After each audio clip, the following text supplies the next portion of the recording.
सरला ने हाल ही में अपने छोटे बेटे उदय की शादी की थी। सरला की पहली बहू काली थी, लेकिन सरला की छोटी बहू गोरी होने के साथ बहुत सुंदर थी। अब सरला अपनी छोटी बहू को अपनी बड़ी काली बहू काजल से ज्यादा अहमियत देने लगी थी। सुबह सुबह हॉल में बैठी सरला अपनी बहू काजल से कहती है, अरे ओ बहू, कहाँ मर गई? तेरी चाय बनी अब तक या नहीं? बस बस माँ जी, बन गई, ला रही हूँ। ना जाने आजकल तेरे इतने नखरे क्यों हो गए हैं, कोई काम तेरा समय पर नहीं हो रहा है। माँ जी ये लीजिए आपकी चाय। वो देवर जी ऑफिस जा रहे थे तो उन्हें नाश्ता देने में लग गई थी। और छोटी बहू नेहा कहाँ है? अच्छा, नेहा तो सो रही होगी, उसे लेट तक सोने की आदत जो है। कोई बात नहीं, बेचारी सारा दिन काम करके थक जाती है। और तू अब खड़ी क्या है? यहाँ से जा और खाना पीना बनाने की तैयारी कर। माँ जी तो हर वक्त बस छोटी के गुणगान गाती रहती है, जबकि वो कोई काम नहीं करती, और जब करती भी है वो भी गलत सलत। कभी कभी तो मुझे लगता है कि ये सब मेरे रंग रूप के कारण हो रहा है। नेहा को देखो, उसे कुछ नहीं आता तो भी सब उससे प्यार करते हैं, प्यार से बातें करते हैं, लेकिन मुझे सब कुछ आने के बाद भी मैं सिर्फ बात सुनती रहती हूँ। काजल ये सोचते हुए कामों में लग जाती है। अब जब काजल के किचन का सारा काम हो जाता है तो काजल जैसे ही किचन से बाहर आ रही होती है तो किचन में नेहा आती है और वो अपनी जेठानी से कहती है, दीदी मेरे सर में ना जाने क्यों दर्द हो रहा है, आप चाय बना दोगी मेरे लिए? हाँ हाँ रुक, मैं अभी तेरे लिए अदरक वाली चाय बनाती हूँ। हाँ दीदी, और मेरे कमरे में ही ले आना, मुझसे आज कोई काम नहीं होगा, मेरा तो उठने का ही मन नहीं था। अब कुछ देर बाद काजल अपनी देवरानी के लिए उसके कमरे में चाय लेकर जाती है।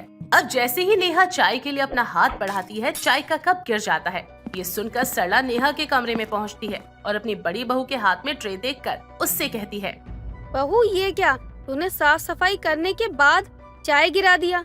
आखिर तू चाहती क्या है? नहीं नहीं माँ जी, मैंने नहीं गिराया है, ये चाय तो नेहा के हाथों से गिर गया।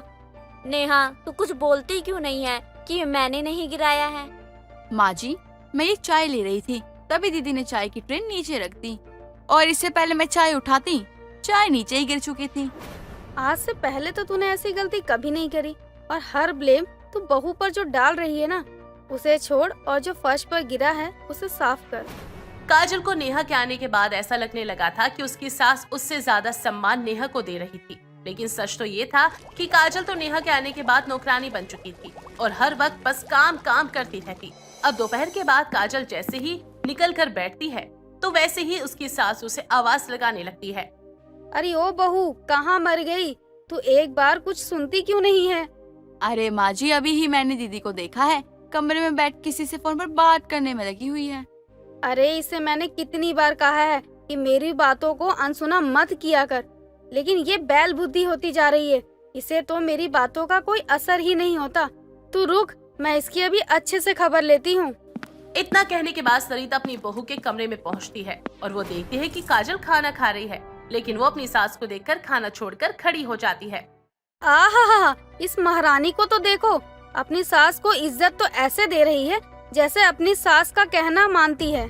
अरे बहू, मैं तेरी सास हूँ, तू मेरी सास नहीं है, इसलिए मेरे साथ ये खेल खेलने की कोशिश मत किया कर। अरे माँ जी, लेकिन हुआ क्या? मैं तो अभी ही सुबह से खाना खाने बैठी हूँ। तू अभी खाना खाने बैठी है, हमें दिख रहा है, लेकिन इससे पहले ना जाने तूने कितनी बार खाना खा लिया होगा। अरे ये तू भोली बनने का नाटक कहीं और जाकर कर, समझी ना? चल चलकर मेरे लिए दलिया और खिचड़ी बना दे, मेरा पेट ठीक नहीं है। काजल भी क्या करती, उसे अपनी सास की बात माननी पड़ती और वो उसी वक्त खाना छोड़कर अपनी सास का खाना बनाने के लिए पहुंच जाती है। ऐसे ही समय बीत रहा था। नेहा घर का कोई काम नहीं करती और अगर वो घर का काम करती तो उसमें भी 10 नखरे किया करती। ऐसे ही एक रोज काजल देर शाम जब छत से कपड़े लेने जाती है तो वो देखती है कि उसकी देवरानी नेहा उसकी पड़ोसन विमला काकी के बेटे से बातें करते हुए उसे सुन लेती है। जी मेरी इंस्टा आईडी है नेहा.002, आप फॉलो कर सकते हैं, मैं फॉलो बैक जरूर दूंगी। अरे दीदी, आप मुझे कह देती, मैं कपड़े लेने आ जाती। नहीं नहीं, मैं कर लूंगी, लेकिन तुम नीचे जाओ, यहाँ क्या कर रही हो? और लगता है मुझे विमला काकी को तो बताना पड़ेगा, आपका बेटा हाथ से निकल रहा है, जरा उसे लगाम लगाओ। काजल की बात सुनकर विमला का बेटा अपनी छत से अपने घर की तरफ चला जाता है। और नेहा नीचे हॉल में आ जाती है। लेकिन काजल को कुछ गड़बड़ लगती है, पर जब वो नेहा पर कुछ दिन नजर रखती है तो एक रोज विमला के बेटे के साथ नेहा को छत पर देख लेती है, जो एक दूसरे का हाथ पकड़े हुए बातें कर रहे होते हैं। जब काजल नेहा को देखती है तो उसे टोकती है और दोनों बिना कुछ बोले वहाँ से चले जाते हैं। अब काजल नीचे हॉल में आती है, जहाँ सरला, नेहा का पति सब बैठे टीवी देख रहे होते हैं। माँ जी, देवर जी, मुझे आप लोगों को कुछ बताना है। आप लोग मेरी बात सुन रहे हो ना? मैंने अभी अभी नेहा और विमला काकी के बेटे पप्पू को एक साथ में हाथ डाले और बातें करते हुए देखा। भाभी, आप ये क्या कह रही हैं? आप मेरी पत्नी के चरित्र के ऊपर दाग कैसे लगा सकती हो? मानता वो सुंदर है, आप जलती होगी उससे, लेकिन इसका मतलब ये नहीं है कि आप बदनाम करो उसे। मैं जानता हूँ वो ऐसी नहीं है, आप फंसा रही हो उसे। हाँ बहू, तू ये क्या कह रही है? तू खुद तो काली है और तेरा पति तुझे भाव नहीं देता, लेकिन अब तू अपनी देवरानी को उस विमला के बेटे के साथ जोड़ रही है। मैं सच कह रही हूँ, और मैंने आज ही नहीं, इन्हें कई दिनों पहले भी देखा था। माँ जी, मेरी बात मानिए। ये सब झूठ है, ऐसा कुछ भी नहीं है। इतना झूठ कौन बोलता है दीदी? आपने मेरे चरित्र पे दाग लगाया। अरे नेहा, तू ऐसा मत कर, रोने से सच बदल नहीं जाएगा। काजल की बातों पर कोई विश्वास नहीं करता, लेकिन अब काजल को सब परेशान करने लगे थे। लेकिन काजल कुछ भी नहीं कर पा रही थी। अब एक रोज उदय देर शाम अपने घर आता है। माँ कहाँ हो आप? और नेहा कहाँ है? उसे बुलाओ। वो तो दोपहर से ही घर में नहीं है, कहकर गई थी कि उन्हें कपड़े लाने हैं और अब तक नहीं आई। लेकिन हुआ क्या? आप इतने गुस्से में क्यों हो देवर जी? अरे भाभी, आपने जो कहा था ना उस दिन, वो सच था। नेहा का सच में पप्पू के साथ चक्कर है। आज मैंने बाजार में उन दोनों को साथ में देखा। अरे भाभी, आप ही बताइए, क्या चीज की कमी रखी थी मैंने उसे, जो उसने मुझे धोखा दिया? मैं उससे कितना प्यार करता था। उसको क्या चाहिए था जो उसको मुझसे नहीं मिला और उस पप्पू के साथ मिल गया? ये तू क्या कह रहा है? हमें तो उसी दिन बहू की बात मान लेनी चाहिए, लेकिन हम सब ने मिलकर उसे झूठा बना दिया। अगर हमने उस दिन उसकी बात मान ली होती तो आज हमें ये दिन नहीं देखना पड़ता। हे प्रभु, कहाँ हैं आप? ये सब क्या देखना पड़ रहा है? माँ, अगर वो घर आए ना तो उसके माँ बाप को फोन करके बुलाना और उसे उसके मायके भिजवा देना। अब से वो यहाँ नहीं रहेगी। मैं भी उसे अब एक पल भी बर्दाश्त नहीं करना चाहती। ये बातें चल ही रही होती है कि नेहा का आना होता है, और नेहा के आते ही उदय नेहा को एक जोरदार थप्पड़ मार देता है। माँ ने, भाभी ने, मैंने, सबने तुम्हें प्यार दिया, और तुमने क्या किया? तुमने हम सबको धोखा दिया। तुम सूरज से जितनी अच्छी थी ना, दिल से उतनी ज्यादा काली हो तुम। अब मुझे गवारा नहीं है कि तुम मेरे घर में एक मिनट भी रहो। निकल जाओ यहाँ से और जाओ उस पप्पू के पास, और जो करना है करो। छी, मुझे तो बोलते हुए शर्म आती है। हाँ, अभी के अभी तेरे बाप को बुलाकर तेरी इस घर से विदाई करती हूँ। नहीं माँ जी, ऐसा मत कीजिए, मुझ पे रहम कीजिए। अगर मेरे पिताजी को ये पता चलेगा तो वो जी नहीं पाएंगे। तो आपने यहाँ की इज्जत का क्यों नहीं सोचा? क्या इस घर की इज्जत मायने नहीं रखती? नेहा के लाख रोने गिड़गिड़ाने के बाद भी नेहा को उदय, सरला उसके मायके छोड़ आते हैं और कभी न लाने का फैसला करते हैं। हालांकि उन्हें बाद में एहसास होता है कि रंग रूप मायने नहीं रखता, बल्कि किसी भी इंसान का अच्छा होना मायने रखता है। और उस दिन के बाद से तो सरला अपनी बड़ी बहू को भूल कर भी कुछ नहीं कहती। कंचन हमेशा से ही गुस्से में रहा करती थी। उसे जैसे ही कोई कुछ बोले वो ज्वालामुखी की तरह उस पर बरस जाया करती थी। एक दिन गुस्से में वह अपने कमरे का सामान इधर से उधर फेंक रही होती है। तभी वहाँ उसका पति राजेश आता है और बोलता है, अरे तुम्हारा दिमाग खराब हो चुका है क्या? सामानों को इधर उधर क्यों फेंक रही हो? अरे आखिर बात क्या हो गई, बताओ तो। अरे घर को क्यों सर पे उठा रखा है? अरे बाद में तुम्हें उठा के रखना होगा। क्यों डबल काम करना चाहती हो? देखिए, इस समय आप मुझे कुछ ना ही बोले तो अच्छा होगा। मेरा दिमाग बहुत ज्यादा गर्म है। बिना बात के मैं आपको कुछ बोल दूंगी, फिर आपका मुंह बन जाएगा। तुम्हारा दिमाग ठंडा ही कब रहता है? अरे जब देखो तब गर्म ही रहता है। अरे इसीलिए तो तुमसे बात करना ही छोड़ दिया है। आखिर बात क्या है? इतना गुस्सा क्यों कर रही हो? क्या बताऊं कि क्या बात है? आप अपने परिवार के खिलाफ कुछ भी नहीं सुन सकते, तो आपसे कुछ भी बोलने का फायदा ही क्या है? अब मेरे परिवार वालों ने ऐसा क्या कर दिया जिसके कारण तुम्हें गुस्सा आ रहा है? और तुम ये क्यों कह रही हो कि मैं अपने परिवार वालों को कुछ नहीं बोलूंगा? अरे यार, वो तुम्हारे भी तो परिवार वाले हैं। मैं तो इस बात को बहुत अच्छे से जानती हूँ, लेकिन शायद आपके घर वाले नहीं जानते हैं। लेकिन बस जब देखो तब मुझसे नौकरानी की तरह काम करवाते हैं। ऊपर से आपकी बहन, जो कि अपने घर जाने का नाम ही नहीं ले रही है। उनके बच्चे पूरा दिन कुछ न कुछ ऑर्डर करते रहते हैं और मैं नौकरानियों की तरह किचन में ही खड़ी रहती हूँ। अरे इसमें कौन सी बड़ी बात हो गई? छुट्टियां पड़ी है, मेरी बहन और उसके बच्चे आ गए, तो कौन सी बड़ी बात हो गई? छुट्टियाँ पड़ गई हैं, इसका मतलब क्या पूरी छुट्टियाँ यहीं बिता कर जाएंगी? मैं भी इंसान हूँ, मैं भी थक जाती हूँ। अगर वो यहाँ पर आई हैं तो उन्हें हमारे साथ थोड़ा हाथ बटाना चाहिए ना। वहाँ पर जब मेरी बुआ, उनके बच्चे सब आते थे तो हम सब एक साथ घूमते फिरते थे, मस्ती भी करते थे और घर के सभी कामों में एक दूसरे का हाथ भी बटा लिया करते थे। लेकिन यहाँ पर तो मेरी कोई मदद करने वाला ही नहीं है, सारे काम मुझे अकेले ही करने पड़ते हैं। अगर ऐसी बात है तो मैं कामों में मदद कर दिया करूंगा, इसमें इतना गुस्सा करने वाली क्या बात है? बस छुट्टियों की बात है। हाँ हाँ, क्यों नहीं, आपको शौक लग रहा है ना अपनी माँ से मुस्कालियाँ खिलवाने का। वो जैसे ही आपको मेरे साथ काम करता देखेंगी मुझे सुनाना चालू कर देंगी। मुझे किसी की मदद नहीं चाहिए, आप जाइए यहाँ से।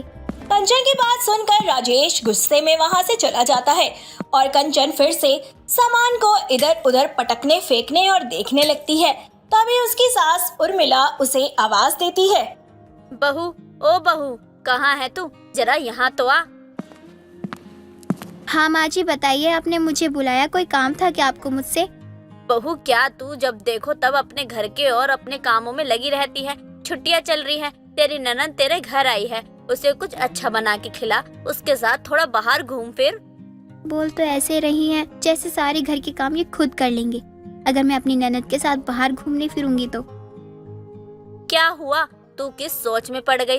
मैंने तुझे जो बोला तुझे समझ नहीं आया क्या? जैसे मैं तुझे कुछ बोलती हूँ पता नहीं तू कौन से ख्यालों में गुम हो जाती है। मैं अपने मायके की छुट्टियों में खो जाती हूँ माँ जी। क्या करूँ, ससुराल की छुट्टियाँ मुझ पर कुछ ज्यादा ही भारी पड़ रही है। क्या बोली कंचन बहू? मुझे कुछ सुनाई नहीं दिया, थोड़ा जोर से बोल। कोई बात नहीं माँ जी, आप जैसा बोलेंगी मैं वैसा ही करूँगी। मैं अपने सारे काम खत्म करके ननद जी को लेकर कहीं घूमने चली जाऊंगी। रहने दे बहू, तू अपने घर के काम ही खत्म कर ले, तेरी ननद को लेकर घुमाने मैं चली जाऊंगी। उर्मिला इतना कहकर अपनी लड़की को लेकर घूमने निकल जाती है और कंचन को फिर से घर के काम में लगा देती है और उसका गुस्सा फिर से 7वें आसमान पर पहुंच जाता है। दिन बीतते जाते हैं। जहां एक तरफ छुट्टियों में सभी को आराम मिल रहा था, वहीं दूसरी तरफ कंचन का काम बढ़ रहा था। वह बस जैसे तैसे अपने मायके जाने का जुगाड़ करती रहती थी। तभी एक दिन उसकी माँ सावित्री का फोन आता है और वह बोलती है। और बता बेटी, कैसी है तू? तेरे ससुराल में छुट्टियाँ कैसी जा रही हैं? इस टाइम तो सभी लोग इकट्ठा होंगे ना, बहुत मजा आता होगा तुझे। साल में यही छुट्टियों का तो समय होता है जब लोग इकट्ठा होते हैं। काहे के मजे माँ, जब से ननद आई है तब से बस काम काम और मेरा जीना हराम। कहीं बाहर जाने को ही नहीं मिलता। उनके बच्चे दिन रात मेरा जीना हराम करके रखते हैं। तो माँ बेटी अकेले ही घूमती रहती है और मुझे घर की नौकरानी बना कर रखती है। ये क्या कह रही है बेटी? इसका मतलब है तुझे अपनी ससुराल की छुट्टियों में आराम नहीं मिलता? माँ, लड़कियों को आराम सिर्फ अपने मायके में होता है, ससुराल में उनकी कोई छुट्टी नहीं होती है। मायके में तो कम से कम जब वो छुट्टियों में जाती है तो थोड़ा आराम तो नसीब होता है। बेटी, यही सोचकर तो मैंने तुझे बुलाया नहीं। तेरी शादी के बाद तेरी ये पहली छुट्टी पड़ी है। नाते रिश्तेदार आएंगे, उन सबसे तू जान पहचान बनाएगी, उनके साथ समय बिताएगी। लेकिन मुझे नहीं पता था कि तू हमेशा के लिए बस खड़ी ही रहेगी। अब क्या ही बोलूं, गुस्सा तो मुझे बहुत आता है लेकिन मैं कुछ कर भी तो नहीं सकती। बिना बात के घर में बखेड़ा हो जाएगा। मेरी ननद 4 साल से छुट्टियों में घर नहीं गई है, लेकिन जैसा उनके भाई की शादी हुई है, उनको ये पता लगा है कि घर में काम करने वाली नौकरानी आ गई है, तब से वो तुरंत अपने घर में वापस आ जाती है। सोचती है कि अगर मैं जाऊंगी तो मुझे काम करना पड़ेगा। बेटी तू एक काम कर, मैं दामाद जी से बात करती हूँ और छुट्टियों में ना मैं तुझे अपने घर बुला लेती हूँ। वैसे भी तेरे चाचा के लड़के लड़के सब पूछ रहे हैं, यहाँ पर उनके साथ थोड़ा घूमेगी फिरेगी तो तुझे अच्छा लगेगा। माँ, आना तो चाहती हूँ लेकिन क्या ही बोलूं। जैसे ही मैं ससुराल वालों से मायके जाने की बात करूंगी मेरी सास का मुंह बन जाएगा, क्योंकि मेरे जाने के बाद ननद जी को ही तो घर का सारा काम करना पड़ेगा ना, क्योंकि मेरी सास तो करने से रही। तू चिंता मत कर बेटी, मैं कुछ ना कुछ तरकीब लगा ही लूंगी। चल मैं फोन रखती हूँ, तुझे मैं बाद में फोन करूंगी। सावित्री इतना कहकर फोन रख देती है और अपने दामाद को फोन मिलाकर वह उन्हें अपनी बीमारी का झूठा बहाना बनाकर अपनी बेटी को घर बुलाने को कहती है, जिस पर राजेश बोलता है। मम्मी जी आप चिंता मत कीजिए, मैं बात करता हूँ माँ से, उसके बाद 2 दिन में मैं उसको भेजता हूँ मायके। आप ज्यादा परेशान मत होइए, वैसे भी वो यहाँ परेशान हो चुकी है, वहाँ रहेगी तो सब सही हो जाएगा और गुस्सा थोड़ा कम हो जाएगा। मेरा दामाद कितना समझदार है, बिना कहे सारी बातें समझ जाता है। बेटा मैं इंतजार करूंगी। एक ही छुट्टी तो होती है जब लोग कहीं आ जा सकते हैं, वरना साल भर तो बंधे रहते हैं लोग। जी मम्मी जी, मैं पूरी कोशिश करूंगा कि भेज दूं। थोड़ी देर बाद राजेश फोन काट देता है और वापस जाने के बाद वह अपनी माँ से बात करके कंचन के मायके जाने की तैयारी करवा देता है। मायके का नाम सुनते ही कंचन खुश हो जाती है और अगले दिन राजेश उसे मायके छोड़ आता है, जहाँ वह अपने चाचा के बच्चों के साथ खूब मस्ती मजाक करती है और घूमती फिरती है। वहीं दूसरी तरफ कंचन के जाने के बाद सारा काम उसकी ननद को करना पड़ रहा था और इसी चक्कर में 2 दिन में ही वो अपने ससुराल भाग जाती है। तभी कंचन के पास राजेश का फोन आता है और वह बोलता है, छुट्टियों में जिनके कारण ना तुमने मायके में जाके बैठी हो ना, वो जा चुकी हैं, तो अब तुम आ सकती हो अगर आने का कष्ट करना हो तो। अगर वहाँ रहना चाहती हो तो रह लो, तुम्हारी इच्छा। मैं कुछ समझी नहीं, आप कहना क्या चाहते हैं? साफ साफ बोलिए। मैं ये कहना चाहता हूँ ना कि छुट्टियों में मेरी बहन और उसके बच्चे आए थे, वो अपने घर चले गए और तुम भी अपने घर आ जाओ। वैसे एक बात बताओ, जब मैंने तुम्हें ये बताया था कि तुम्हारी माँ की तबीयत खराब है, तब तुम्हारी खुशी का ठिकाना नहीं रहा। इसका मतलब तो यही है ना कि तुम दोनों माँ बेटी का ये प्लान था। चलिए ठीक है, अगर आपको पता चल गया है तो अच्छी बात है। अब मैं झूठ नहीं बोलती तो क्या करती? आपको अपने परिवार की खुशी के अलावा मेरी तकलीफ कहाँ दिखाई देती है? कंचन इतना कहकर फोन रख देती है और अपने पति को बुलाने के बाद वह पूरी छुट्टियां अपने मायके में ही बिताती है और इस तरह से उसे छुट्टियों में मायके वर्सेस ससुराल दोनों का मजा मिल जाता है। लता शुरू से ही बहुत कंजूस थी, जिस वजह से उसका पूरा परिवार बहुत परेशान रहा करता था। एक रोज लता की बहू किरण उसे चाय बना कर देती है, जिसे पीने के बाद लता, अरे बहू राम राम, चाय बनाई है या चीनी की चाशनी? देख तो जरा कितनी मीठी है ये। लेकिन माँ जी, जैसा आपने बताया था ना, मैंने उतनी ही चीनी डाली थी। वैसे भी तुझे एक बार में तो बात समझ ही नहीं आती। अब कल से चीनी चाय बन जाने के बाद ही गिलास में आधी चम्मच चीनी डालियो। भगवान जाने इतनी कंजूसी करके कहाँ रखेंगी ये। मैंने तो अपने मायके में कभी ऐसा देखा ही नहीं है। अब खड़ी क्या है, जाकर टब में जो कपड़े पड़े हैं ना, उन्हें धो दे। और हाँ, बिना साबुन लगाए कपड़े धोना बहू। लेकिन माँ जी, कपड़े तो बिना साबुन के साफ ही नहीं होते हैं, ये तो आप जानती हैं ना। हाँ तो क्या हुआ, कौन सा हमें शादी ब्याह में जाना है जो चमकदार कपड़े पहनेगी तू? घर में ही तो रहना है ना, मैला कुचैला कपड़ा कुछ भी चलेगा। लता हर चीज में कंजूसी किया करती थी, लेकिन किरण तो ठहरी अमीर घर की, वो अपने कामों में कंजूसी कहाँ ही करती थी। लेकिन लता जब उसे डांटती तो वो अपनी सास पर चिल्ला दिया करती थी। देर शाम लता हॉल में बैठी टीवी देख रही होती है, तभी वहाँ विमला का आना होता है। अरे लता, क्या बात है, अंधेरे में टीवी देख रही है? हाँ, बहुत दिनों बाद तो टीवी देखने को मिला है। मन तो कर रहा था कि टीवी ना चलाऊं। देखती है बिजली का बिल कितना आता है। अरे लाइट क्यों बंद कर रखी तूने? इससे तो जला ले, शाम हो चुकी है। लता विमला के कहने पर हॉल की लाइट जलाती है और हाथ जोड़कर भगवान को याद करती है और फिर लाइट बंद कर देती है। अरे लता, क्या कर रही है? पूरे घर में तूने अंधेरा कर रखा है। तू फिर से बिजली बचाने की कोशिश कर रही है ना? इस अंधेरे में तू गिर जाएगी ना तो तेरी हड्डियां टूट जाएंगी और वो इस उम्र में जुड़ेंगी भी नहीं। अरे ये मैं खुद के लिए थोड़ी कर रही हूँ, मैं तो अपने बच्चों के लिए कर रही हूँ। बच्चे भी नहीं समझते और विमला तू भी नहीं समझ रही मुझे। हम मिडिल क्लास लोग हैं, कहाँ से इतना करेंगे? कंजूसी तो करनी ही पड़ेगी ना। लता की इस आदत को ना ही सिर्फ उसके घर वाले बल्कि आसपास वाले भी जानते थे। अब एक रोज रात को मोहल्ले की लाइट चली जाती है। सबके घर में मोमबत्तियां जल रही थी, लेकिन लता की बहू किरण अपनी सास से कहती है, माँ जी, लाइट आने में ना थोड़ा समय लगेगा। विमला आंटी बता रही थी जब मैं छत पे गई थी। क्या मैं मोमबत्ती जला लूं? कोई जरूरत नहीं है, वैसे भी तू छत पर जा रही है और मैं विमला के दरवाजे पर बैठने जा रही हूँ। अजय अब तक आया नहीं है। लता इतना बोलकर चली जाती है और वो अपनी बहू को घर में मोमबत्ती भी नहीं जलाने देती है। इधर लता के घर में चोर घुस जाते हैं। इसे कहते हैं दिन दहाड़े चोरी करना। अब देखो तो घर में पूरा अंधेरा है, अब तो मैं चोरी करूंगा आराम से और निकल भी जाऊंगा। इतना कहकर चोर लता के कमरे में घुस जाते हैं और कुछ देर बाद वापस भी निकल जाते हैं और जाते हुए खुद से कहते हैं, लगता है मालकिन कुछ ज्यादा ही कंजूस है। एक मोमबत्ती भी जली होती तो शायद मैं यहाँ नहीं आता। अच्छा है, बहुत अच्छा है, तू इसी तरह कंजूस बनी रहे। मैं तो कहता हूँ दुनिया की हर औरत तेरी तरह कंजूस हो, ताकि मेरे जैसे चोरों का कल्याण होता रहे। कुछ देर बाद लाइट आ जाती है और लता घर में जाती है तो देखती है कि उसके सारे घर का सामान बिखरा हुआ है। अरे बहू कहाँ गई? बहू, अरे ओ बहू, तुझे कितनी बार मना किया है मेरे कमरे में मत आया कर, और आती भी है तो मेरे सामान को हाथ मत लगाया कर। लेकिन माँ जी, मैंने तो आपका कोई सामान नहीं छुआ है। मैं तो अब आ ही रही हूँ छत से यहाँ पे। अच्छा, तो ये किसने किया? मेरा सामान इधर से उधर कैसे फैला? कहीं घर में कोई चोर तो नहीं घुसाया?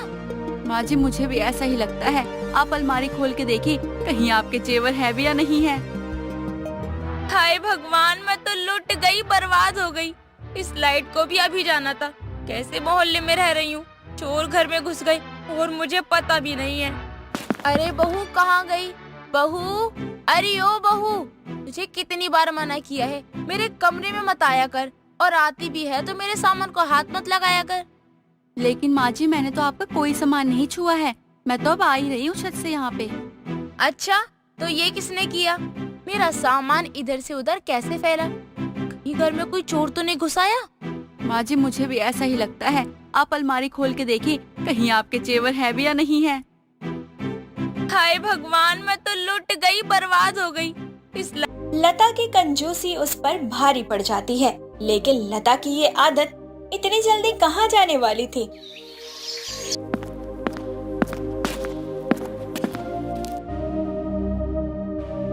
अरे लता, थोड़ी चीनी दे दे, मैं ना चाय बना लूं। मेरे सर में ना बहुत ही दर्द हो रहा है, और ना ही तू मेरी कटोरी वापस दे रही है, ना ही चीनी दे रही है। माना कि तू पड़ोसन है, लेकिन रोज रोज तेरा चीनी, आटा, चावल, घी मांगना शर्म की बात नहीं है क्या? अरे लता, शर्म क्यों करूं? एक पड़ोसी दूसरे पड़ोसी के काम ही तो आता है। अब मैं ऐसी ही हूँ तो क्या ही कर सकती हूँ। लता और विमला ये बातें कर ही रही होती है कि तभी रास्ते से जा रहा एक आदमी लता के कटोरे में 10 का नोट रख देता है। अरे लता, ये कौन था जो तुझे पैसे देके गया? तू किसी को उधार तो देती नहीं है, तो तुझे ये पैसे कौन से देने आया था? अरे भाई साहब, बताते तो जाइए, ये चंदा किस लिए दे रहे हो आप? आयला, भिखारी। अरे बहन जी, आप तो दिखने में इतने अच्छे घर की लगती हो, फिर ये भीख क्यों मांग रही हो? तू भीख मांग रही है? लता, तू भीख क्यों मांग रही है? हे भगवान, कैसे दिन दिखा रहे लता को, और तूने मुझे बताया क्यों नहीं? तू कंजूस है, मैं मानती हूँ, अब तू भीख भी मांगने लग गई। चुप कर तू। और भाई साहब, आपको मैं कहाँ से भिखारन लगती हूँ, जरा ये तो बताइए। आयला, मेरे को ना देखता है, सब देखता है। वो देखो, तुम्हारे हाथ में ना कटोरा है, ऊपर से देखो ना तुम्हारे कपड़े कितने गंदे हैं। लता, जल्दी उठ के अंदर चल ले, 2-4 लोग और गुजरेंगे ना यहाँ से, तो तेरे साथ साथ मुझे भी भिखारी समझ लेंगी। आयला, ये तो भिखारी नहीं है, इसका मतलब ये अपनी शक्तियों का ना गलत इस्तेमाल करी है। माँ मैं घर आ रहा हूँ। माँ ये लोग अच्छे नहीं है। माँ मैं आ रहा हूँ। माँ। लता को ये बात बहुत बुरी लगती है, लेकिन उसकी कंजूसी की आदत से ये तो होना ही था, क्योंकि लता अपनी बहू को कपड़ों पर साबुन और सर्फ का इस्तेमाल करने ही नहीं दिया करती थी। अब ऐसे ही लता घर आती है तो देखती है कि उसकी बहू मेकअप कर रही है। अरे बहू, ये मेकअप सेकअप करके कहाँ जा रही है? कहीं तो अपने मायके तो नहीं जा रही है, और मुझे बताया भी नहीं तूने। माँ जी, आपको तो पता ही है ना कि मुझे सजने संवरने का कितना शौक है। और देखिए ना, मेरी लिपस्टिक भी खत्म हो गई है। आपके पास अगर कोई लिपस्टिक है तो आप मुझे दे दीजिए। 1, 2, 3 और ये 4, ये लिपस्टिक का कम है जो तुझे और चाहिए? जब तक ये रगड़ रगड़ कर खत्म ना हो जाए ना, दोबारा लिपस्टिक का नाम नहीं आना चाहिए तेरे मुंह पे बहू। माँ जी, मैं कुछ बोलती नहीं हूँ, इसका मतलब ये नहीं है कि जैसा आप मुझे बना रही हैं मैं वैसी बन जाऊँ। तू क्या कहना चाहती है कि मैं तुझे अपने जैसा बना रही हूँ?